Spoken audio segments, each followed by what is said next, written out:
Maharashtra news, बातमी फक्त जनतेच्या हक्काची। कळमनुरी तालुक्यातील राशन दुकानदारांचा मनमानी कारभार, ऑनलाईनच्या नावावर लाभार्थ्यांची लूट।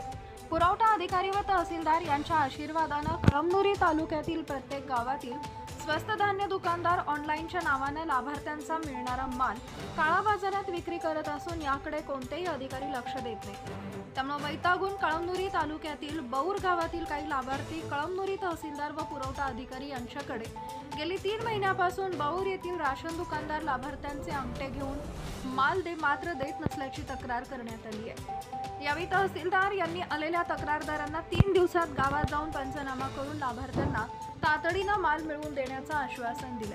पण या राशन दुकानदारांना तहसीलदार व पुरवठा अधिकारी यांचा आशीर्वाद असल्यामुळे कळमनुरी तालुक्यातील राशन दुकानदार ऑनलाईनच्या नावाने नेट चालत नाही, आज थंब लागणार नाही, नेटचा प्रॉब्लेम आहे, ऑनलाईन मशीन बंद आहे, तुमचा या महिन्याचा ऑनलाईन माल आला नाही, तुम्ही तहसीलदार किंवा पुरवठा अधिकाऱ्यांकडे जाऊन चौकशी करा असं कारण सांगून लाभार्थ्यांचा लाखो रुपयांचा माल काळा बाजारात विक्री करत आहेत। या कारणाला वैतागून बौर येथील नागरिकांनी तहसीलदार यांना निवेदन देऊन चौकशी करण्याची मागणी केली आहे। चौकशी न झाल्यास कळमनुरी तहसील कार्यालयासमोर तीव्र आंदोलन करण्याचा इशारा देण्यात आलाय।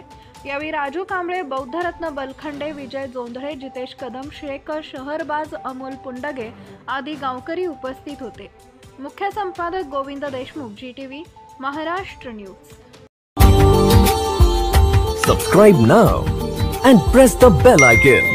Never miss an update.